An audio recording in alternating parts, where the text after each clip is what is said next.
Bismillah ar-Rahman ar-Rahim. Assalamu alaikum wa rahmatullahi wa barakatuh. Welcome to our dear viewers to Ahkam SOS, the show that discusses daily Islamic practices and questions and queries.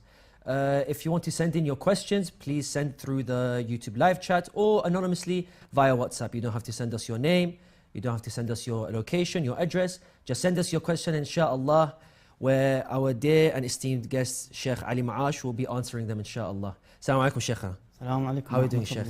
Alhamdulillah. Alhamdulillah, that's all good. We have questions from the previous episode, Sheikh. Inshallah, we're going to start with it. Assalamu alaikum, Sheikh. I'm currently working as a manager in a supermarket that sells alcohol. If there's a lack of staff, I might have to work as a cashier and people might be purchasing alcohol. Am I allowed to work in this store or not? What is the opinion of Ayatollah Sayyid Sa'id al-Hakim, rahmatullahi alayh? أعوذ بالله السميع العليم من الشيطان الرجيم بسم الله الرحمن الرحيم الحمد لله رب العالمين وصلى الله على محمد وآله الطاهرين ولعنة الله على أعدائهم أجمعين. Of course, the fatwa is a consensus and the ijma' of the ulama that it is prohibited and haram for the one to sell alcohol, even to those who are not Muslims, specifically. That selling alcohol is absolutely haram. There's a hadith in which mentions that there's a la'an for the one who brews, in terms of the grapes and then prepares it and then sells it, serve it on the table.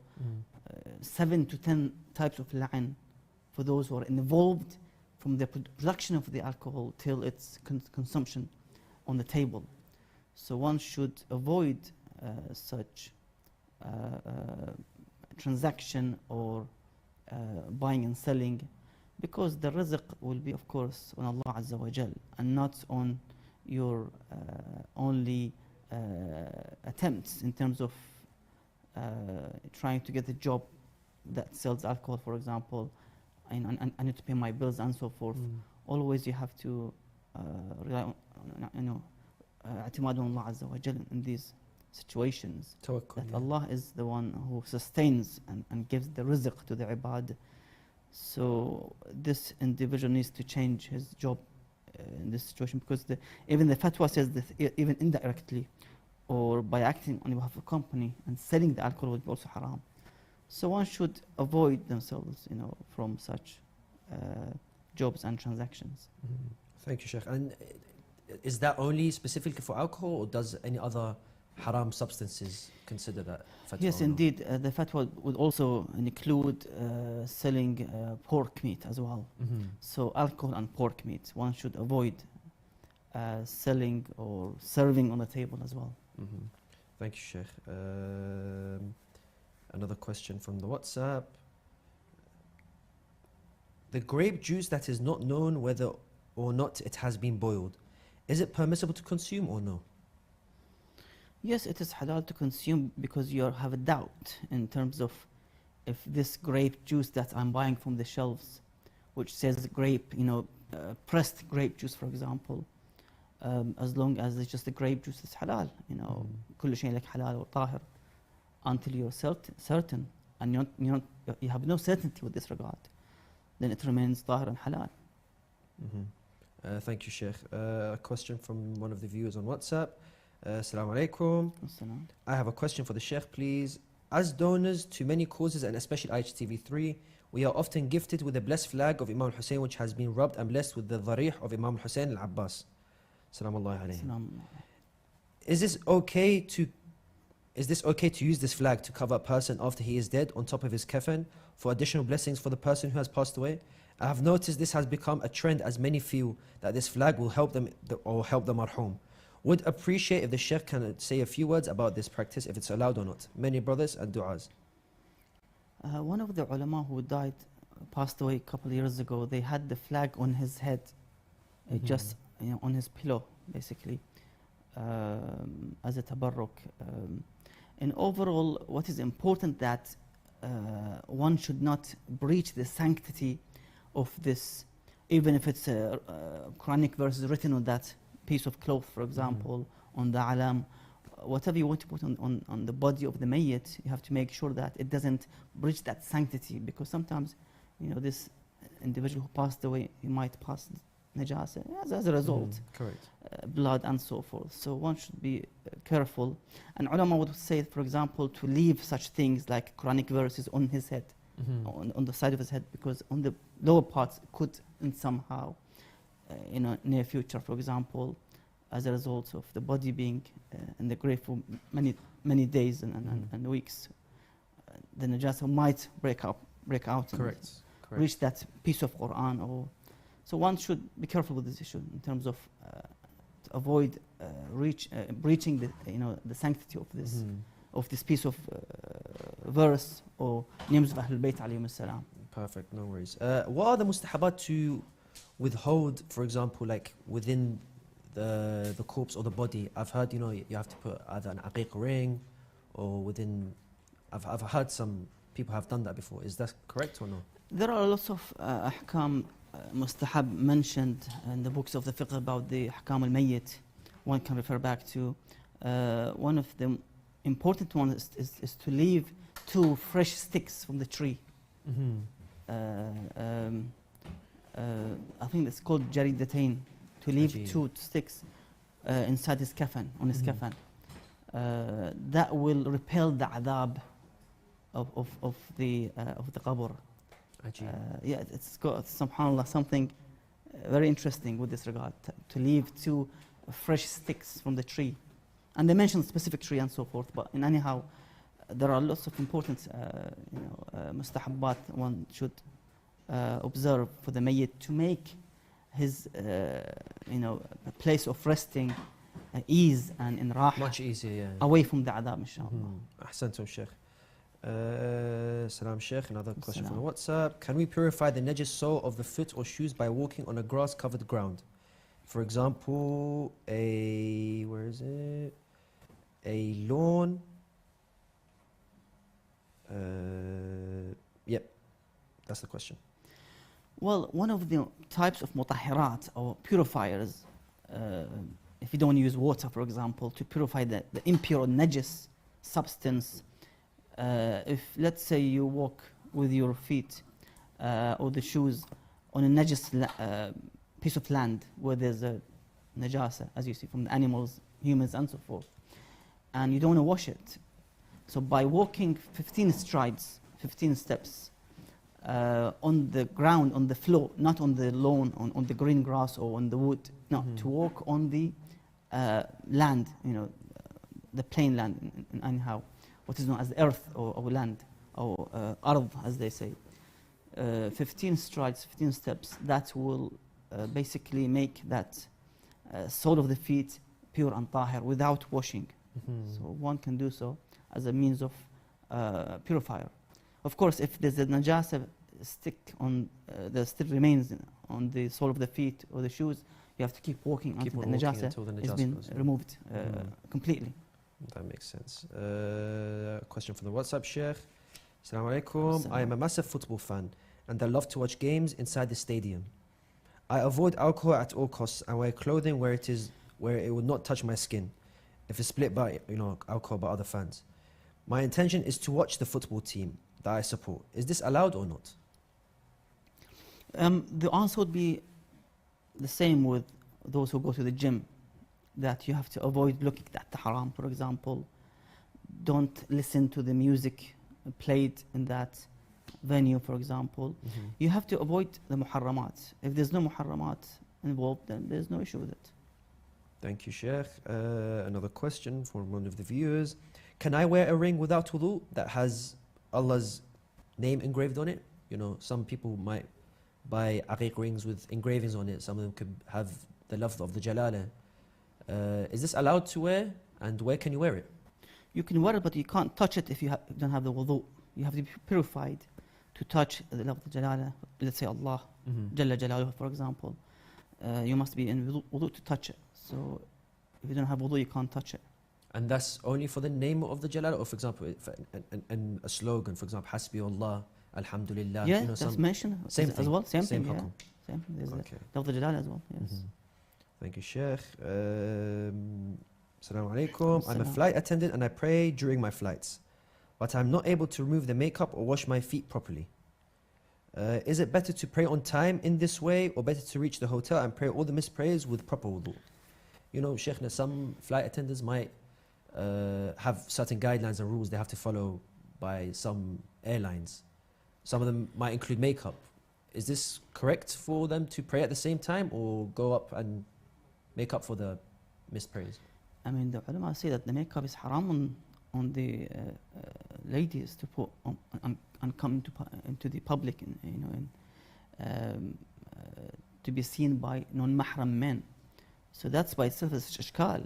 It's problematic in terms of the hurma. No, of course you have to remove the makeup. In overall, let's say that they have to remove their makeup, do the wudu, the water should reach.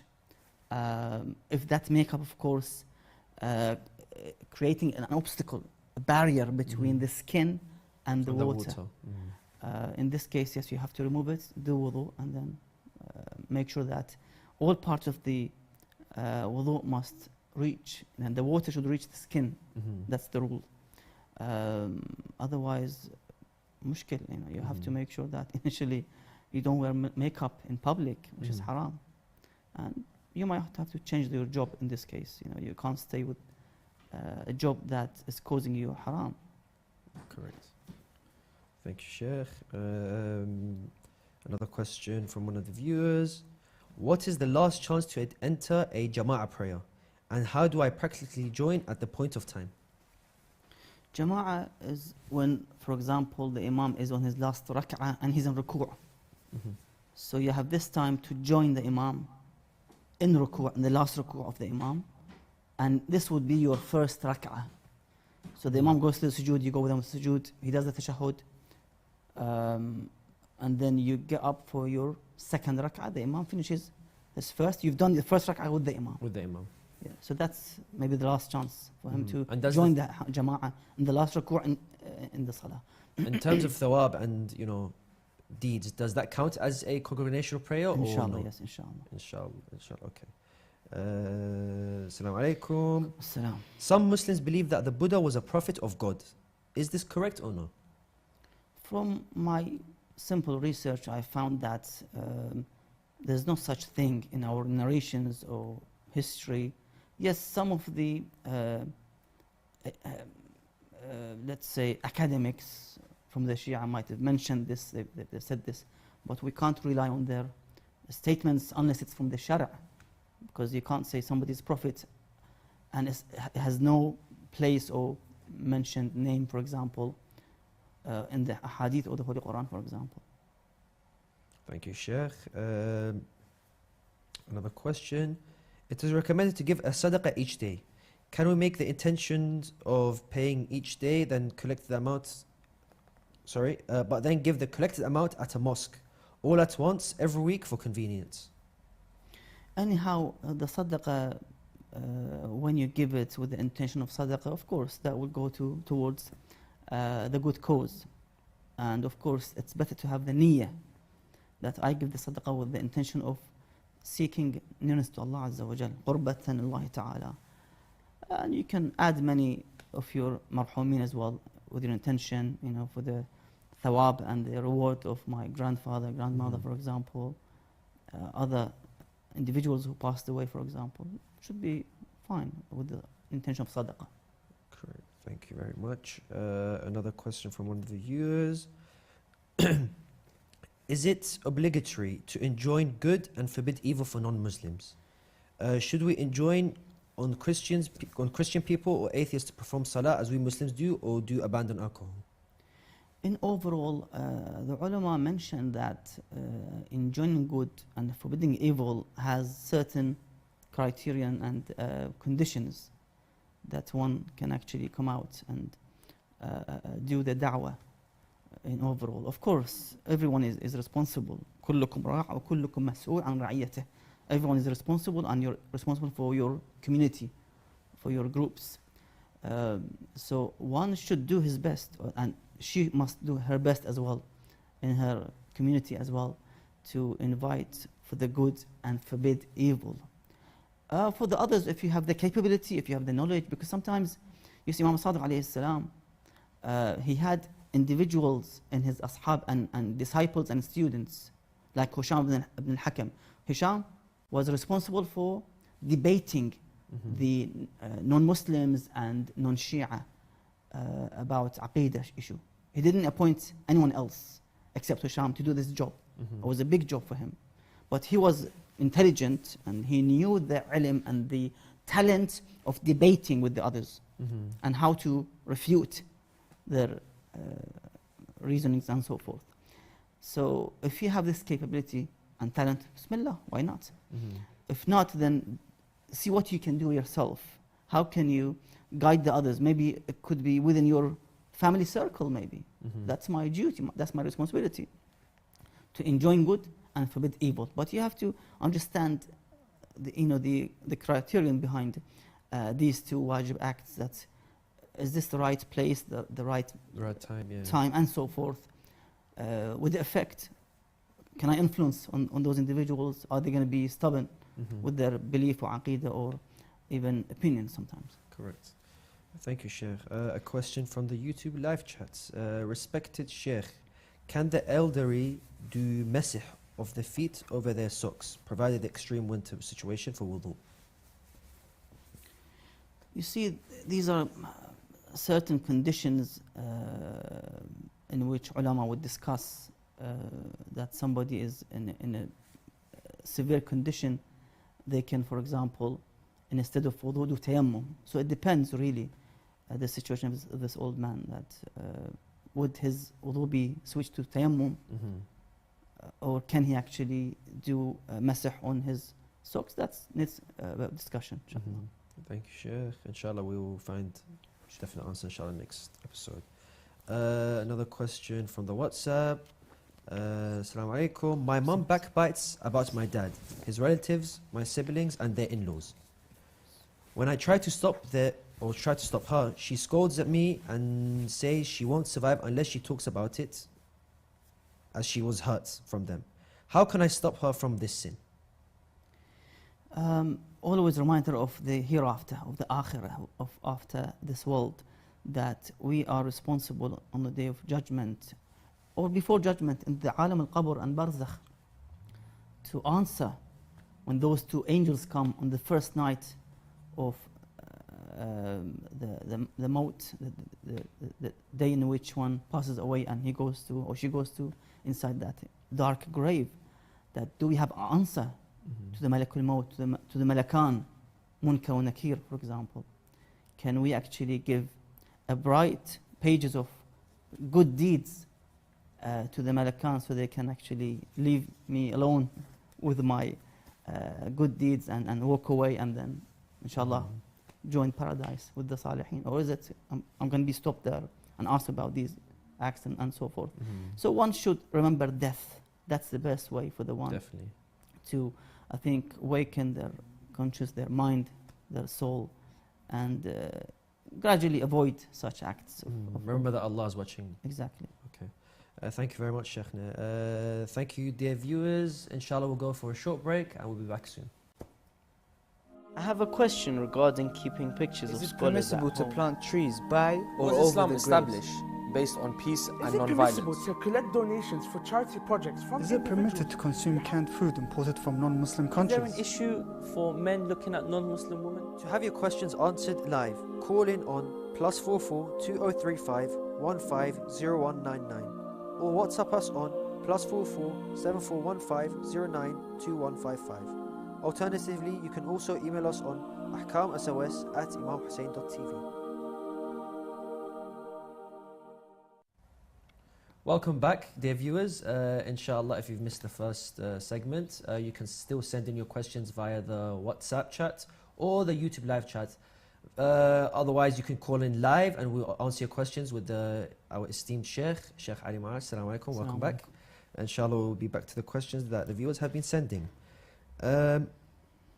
Does the Quran state anywhere that the earth is flat? Is there any verse that can be constructed in such way, and how should one respond to critics? I can't remember anything like that in the Holy Quran.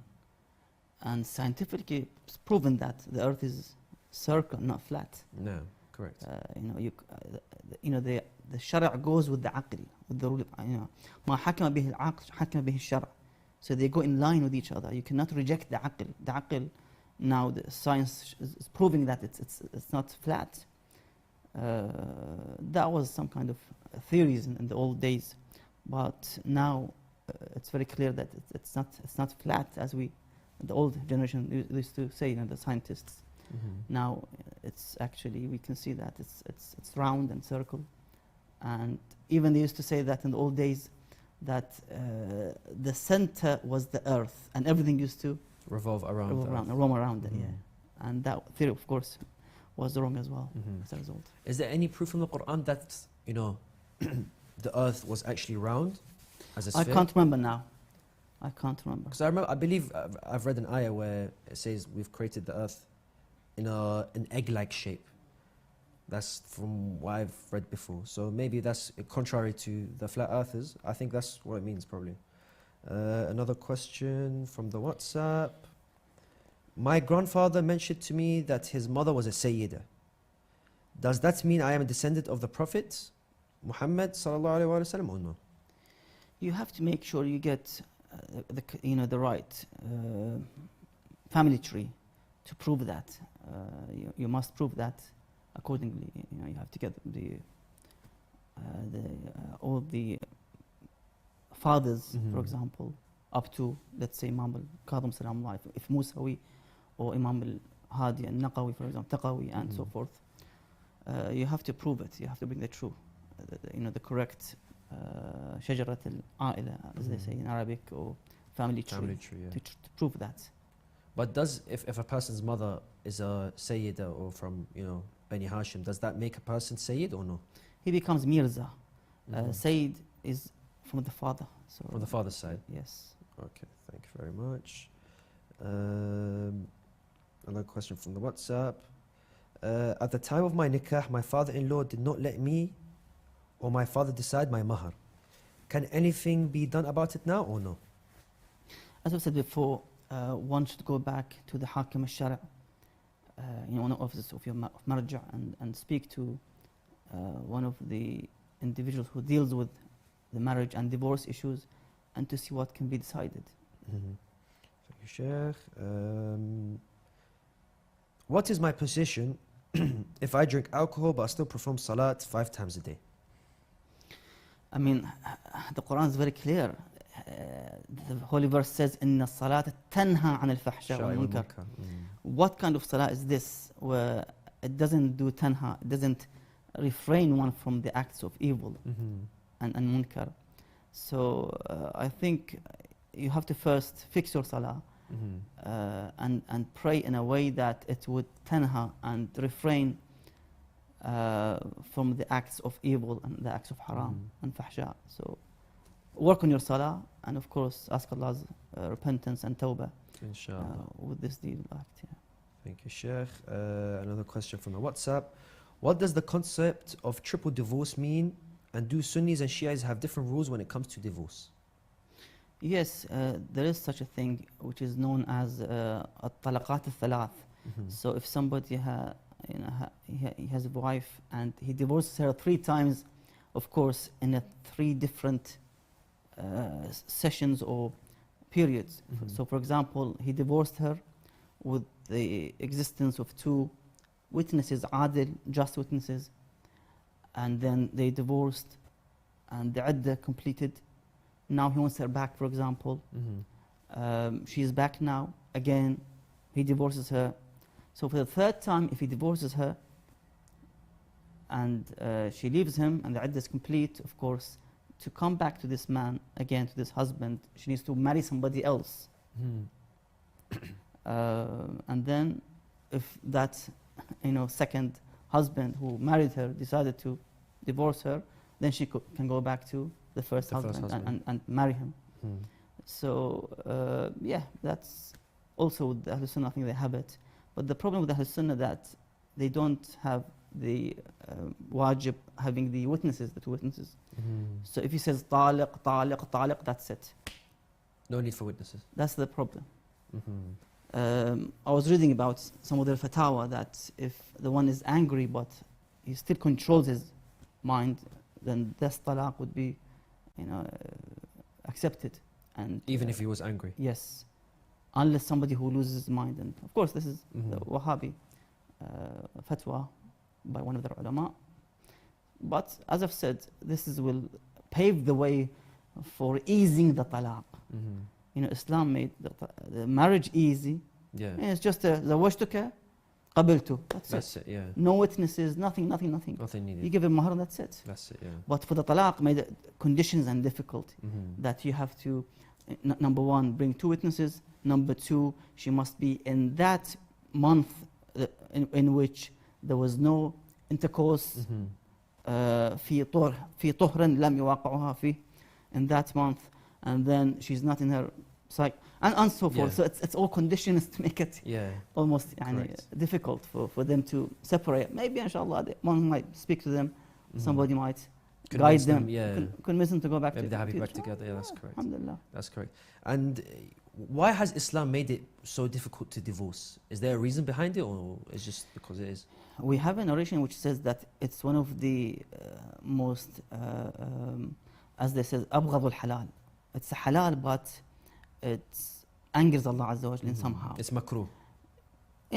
Sometimes you need it, sometimes they don't match. Sometimes it's causing, the husband is somebody who drinks. Mhm. He drinks alcohol and listens, and he doesn't pray, for example. What can you do with him? Correct, that's true. So sometimes you need it, you have no choice. Mhm. But على كل حال, this is just a cure to a situation. It's like you're treating cancer. Mhm. You don't have always cancer, as a doctor. Always you deal with cancer patients. Correct. So it is there to ease the situation on the couples when they have in Mhm. such a difficulty. But it's not just that I marry somebody and then after a few weeks I say, I don't like you. Yeah. And that's what's happening now. Yeah, it is true. Especially within It our is true. youth. They marry in their 20s and suddenly they divorce. Why? I didn't like him. It's not a way to go through. And for something which has no value, some excuses which has no, Mhm. he eats too much, for example, he smokes, for example. Yeah. For something that is, so, على كل حال, may Allah guide our youth towards the Ilahi right ameen. path, inshallah. Ilahi ameen. And marriage is truly, Yeah. something very holy, I think. And that's why Islam has made it very difficult to divorce, yet to get married is much more easier. Okay, thank you very much, Sheikh. Another question from the WhatsApp. Why do the Shia use turba for prostration during prayers? Is there any Quranic verses or evidences for this act or no?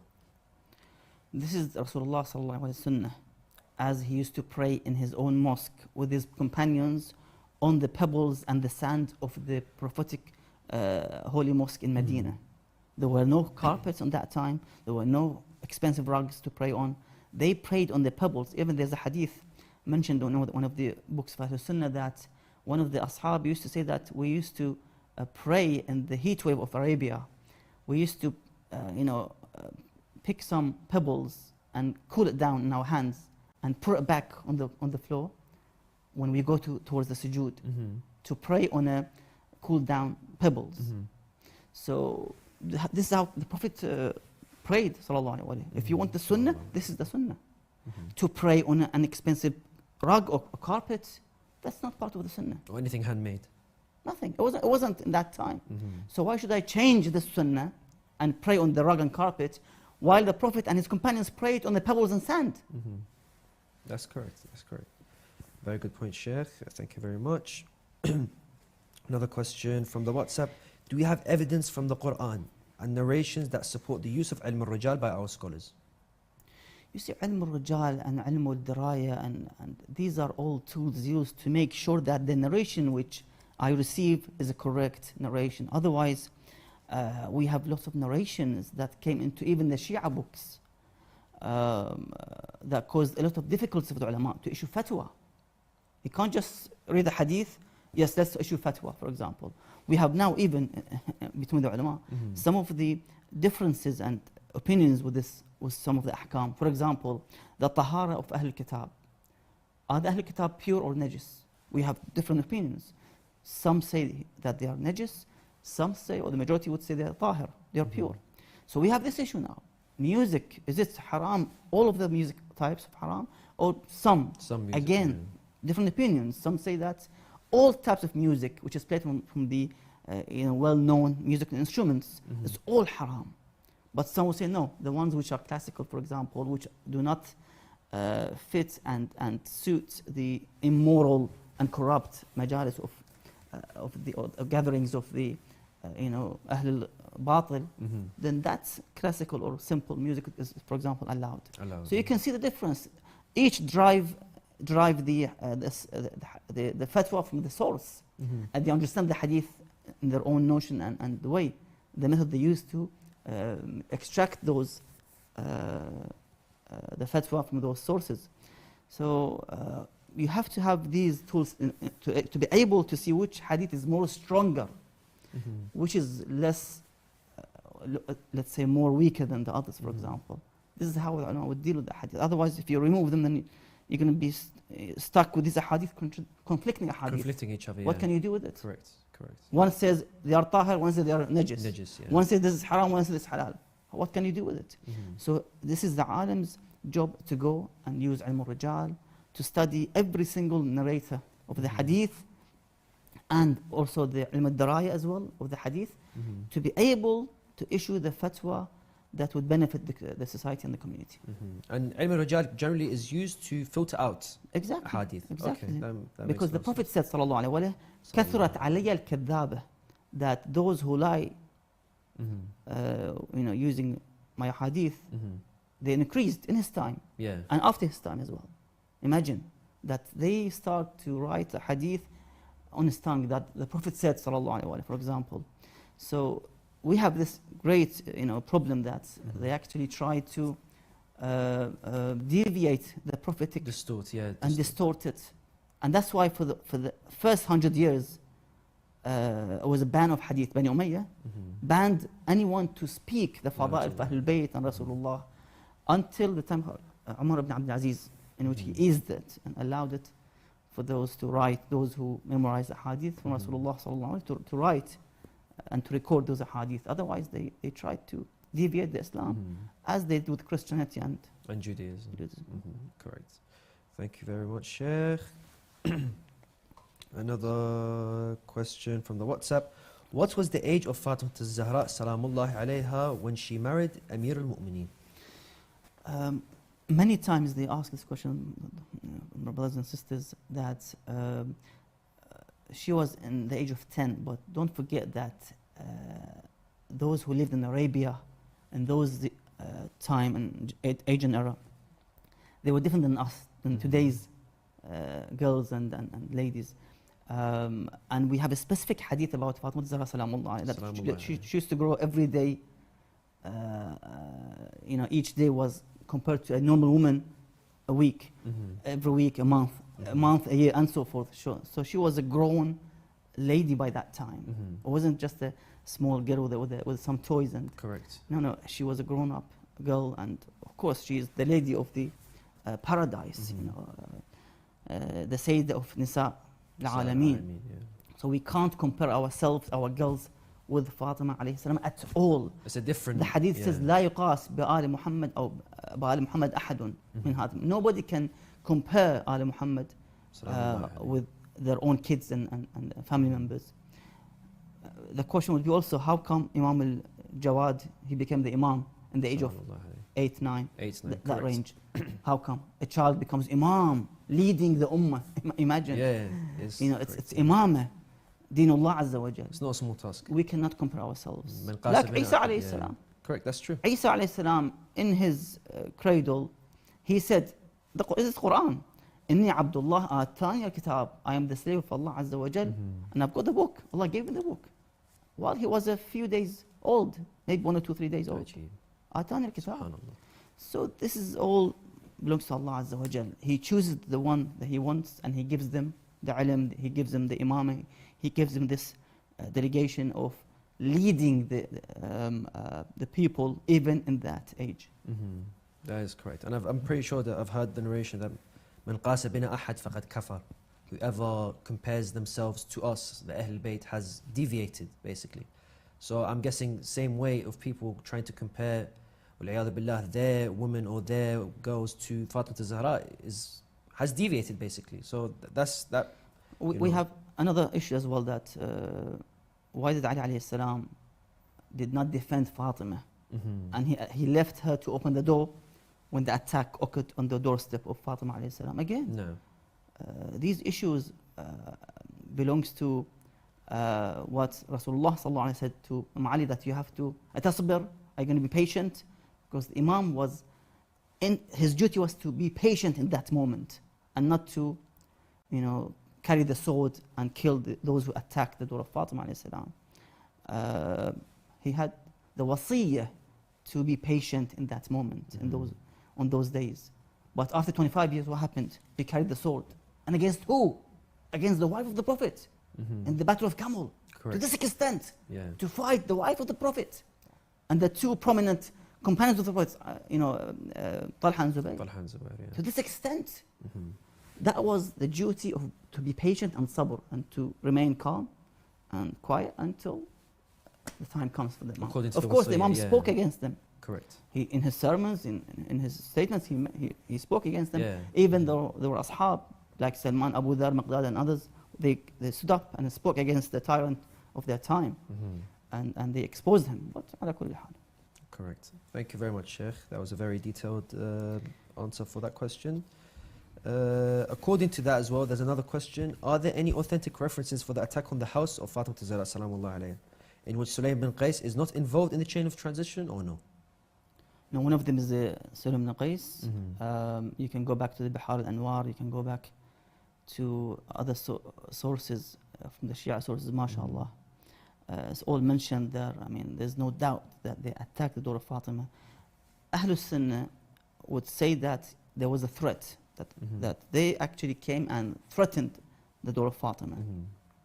So this is something that we shouldn't raise doubts about it. Shaitan tries to even raise doubts in other issues in the Aqidah as well. That how come the Imam comes back in what is known as the Raj'ah? Is it possible for the Imam to come back and lead the world? So one should not allow for the doubts and the Shaitan penetrate his heart or her heart. Correct. And I believe the oldest source in terms of the Sunni books where the attack of Fatima Zahra happened, I think, is Musannaf ibn Abi Shayba. Thank you very much, Sheikh. Another question from the WhatsApp. Assalamu alaikum. I run a marketing agency for a Christian funeral home service. Is it allowed to run ads for such a business when I do not own any of the funeral homes? So what does he do actually in the funeral home? Yani in terms of, I think he runs a marketing agency or a marketing campaign for these Christian funeral homes or funeral services, because it is, propagating the funeral service of a different religion. Is this allowed or not? I'll have to see this, inshallah. Inshallah, okay, no worries. Another question from the WhatsApp. Is it true that fire of hell is haram on Sayyids or the progeny of the Prophet, or not? You see, whoever disobeys Allah Azza wa Jal and rejects Allah's message, of course he goes to na'udhu billah, hellfire. And there's no difference between the Sayyid or the non-Sayyid. The one who is asi, who is disobedient, we have hellfire and we have paradise. And we have A'raf, which has its own, which is the middle part of between the hell and the heaven. There's lots of interpretations about what is A'raf. Rijalun al-A'raf, that is like a short-term place for those who have sins. They clear off and they go to paradise, for example, from the Shia Ahl Bayt alayhim salam, and so forth. But in anyhow, we have hell and heaven. Other than that, I haven't really heard anything else. I mean, I think in terms of Sadiq, I'm pretty sure I've read a riwayah somewhere that Imam Sadiq alayhi salam says, "Wilayati li Ali ibn Abi Talib ahabbu ilay min wiladati minh." The wilayah, my allegiance to Amir al-Mu'mineen is much more dear to me than my birth from him. So I think in that sense, he's trying to point out that the wilayah of Amir al-Mu'mineen is the one that saves you from hellfire, not being Yes, let me add this as well, that if one has a correct aqidah in usul al-din, he believes or she believes that Allah is one, nothing is like him, believes in the imamat of Ahlul Bayt, in the prophethood, all the prophets, believes in the ma'ad, day of judgment, and so forth. This usul al-din, he or she believes in usul al-din, but they have sins, they have wrongdoings, for example. Of course, they're going to be cleared. They're going to take the journey of being purified from the day they go to inside that grave and all the way in the barzakh. No. If anything remains, of sins and shortage of, let's say, wajibat and so forth, they're going to be put inside the hellfire. But they will be taken away from that hellfire after they are being purified. Tathir, then they go to paradise. So the one who believes in the true aqidah, in the usul al-din, was sahih and correct, eventually they will go to the paradise, inshallah. But the hellfire would be on their way if they have huge sins. They haven't prayed, they have not fasted, they were not religious at all. But aqidah was perfect. We have many people, may Allah guide them, that they don't pray, they don't fast, there's no hijab, nothing at all. It's just the aqidah of Ahlul Bayt. There are purifications on their way, in dunya and in the akhirah as well. Inshallah. Thank you very much, Sheikh. Another question from the WhatsApp. My cat stepped on the Quran and people are telling me I will get a sin for this. Is this correct or no? No, it's an animal. The animal, there's no hisab like on the animal that we have. That if we, for example, touch something, the ayah with the najis hand, for example, it's haram and so forth. These ahkam is for the human being, for the insan. Of course, she has to, or he needs to put the Quran somewhere away from the reach of the animals, make sure that it doesn't breach the sanctity of the Holy Quran. Of course, I'm responsible. Even the baby, 6 months little baby, or let's say a child, 1 or 2 years old, a toddler, for example, he steps on the Quran. It's my fault because I left the Quran on the floor. So I have to make sure that I keep everything up away from the reach of the animals or children. Okay, thank you, Sheikh. Another question from the WhatsApp. Assalamu alaikum. Is it permissible to wipe off the wudu, or must one keep the water on one's skin to dry off by itself? Yeah, of course, it's better to leave the wudu as it is. Leave it wet, don't dry it. It's better, of course, yeah. Okay, thank you, Sheikh. Another question from the WhatsApp. Assalamu alaikum. Should a woman always obey her husband in everything, even if it requires her getting harmed physically or emotionally? No, of course. I mean, in terms of the rights, it's mutual rights. The rights of the woman and the rights of the man. When it comes to husband and wife, it's mutual rights, basically. Of course, the husband has no right to physically harm or hurt her in anyhow. وعاشروهن بالمعروف, as the Quran says, عاشروهن بالمعروف. To live with them in peace, in goodness. You have to use all the means. You have to treat her with the most, eloquent or most akhlaq way in which would please Allah Azza wa Jal. Here's the traditions and the way of Ahlul Bayt with their wives. Read and study the life of Ali alayhi salam and Fatima Zahra salam alayhima. See how they lived peacefully, how they both helped each other. So we have to learn from Ahlul Bayt alayhi salam when it comes to such situations, that they would give us, they are the role models, and they would teach us how to behave correctly at home. Thank you, Sheikh. I believe this is a question from the YouTube live chat. Assalamu alaikum. My husband bought for me bangles and necklaces, etc. I love to wear them. Do I have to remove these ornaments when I go out with them? Is not a woman like a bunch of flowers or not? Yes, but the Quran says, وَلَا يُبْدِينَ زِينَتَهُنْ. You don't want others to hurt you with their looks in the street, or to in somehow harass you. We have this issue in some countries. So the zina should be only for your husband and your family members who are halal to you, and not for a stranger who might, la samahallah, do something as a result. So yes, show your zina for your husband, for your children, for the family members, but not those who are outside the house. في قلوبهم, the Quran mentions that they have illness in their hearts. Illness, They got something in their hearts. So you must be protected from those hearts which are ill in the street. Thank you very much, Sheikh. Another question from the YouTube live chat. Is it wajib to shave a baby's head after birth or no? These are mustahabbat mentioned. To name him, let's say, to shave and to give sadaqah for the weight of the shaved hair, for example, this amount. These are mustahabbat. To slaughter aqiqah. Aqiqah is very encouraged, by the way, to slaughter a sheep, for example. Assalamu alaikum. One last question, I believe, from the YouTube live chat. Can women keep their wudu if they come face to face with a non-mahram? Wudu has no connection with non-mahram. If it's makeup, yes, they have to remove it. But the wudu is nur, so there's no issue with it. You can do wudu and go out with the wudu. If there's no makeup, there should be no issue with it. I think what they mean is, for example, if I'm on state of wudu and a person from the opposite gender, for example, like physical contact, does that break my wudu or no? What kind of contact? For example, just, like a handshake or...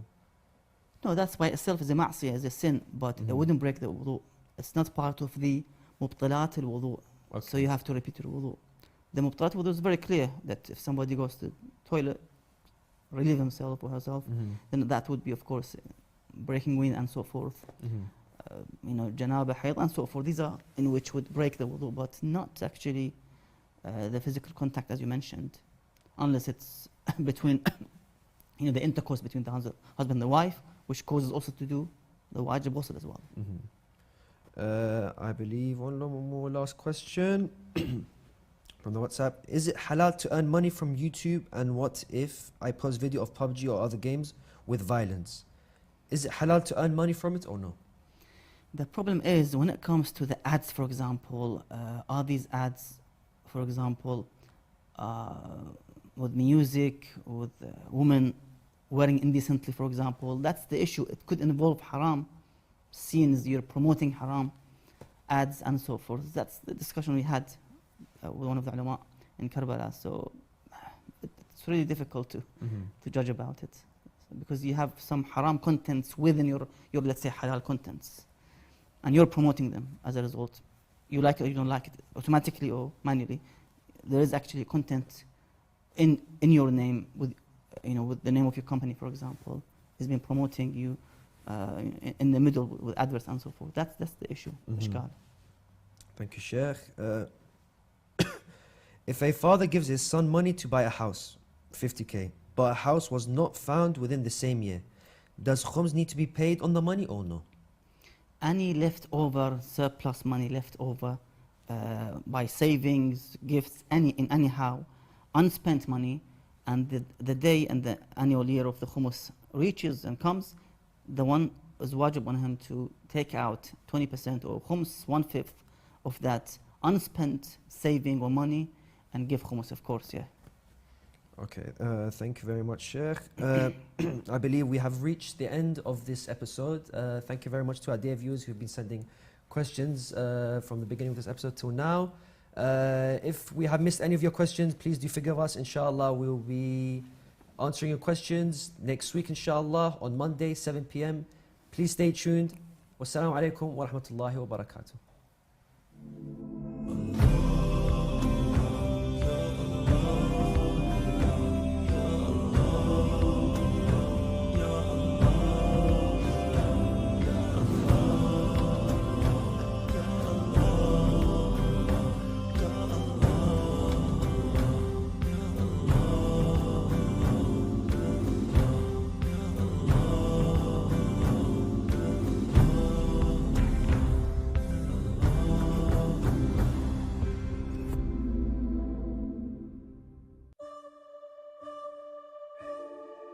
As lovers of the Ahlul Bayt, we all have an inclination to the epitome of love. When we rejoice, when times are hard, whatever stage of life we are in, we all yearn to be in one special place. We all wish to visit the blessed shrine of Imam Hussein in the holy city of Karbala.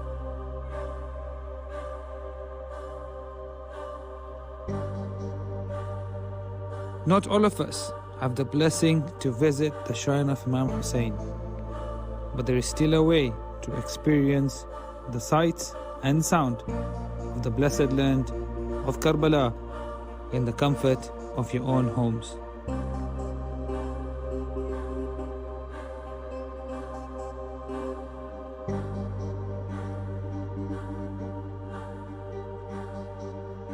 We call upon you, dear viewers, to support us in our financial costs to help bring the Holy Land of Karbala beaming into your homes. You can support us with a monthly donation of just $50 or £30. We are your gateway to Karbala.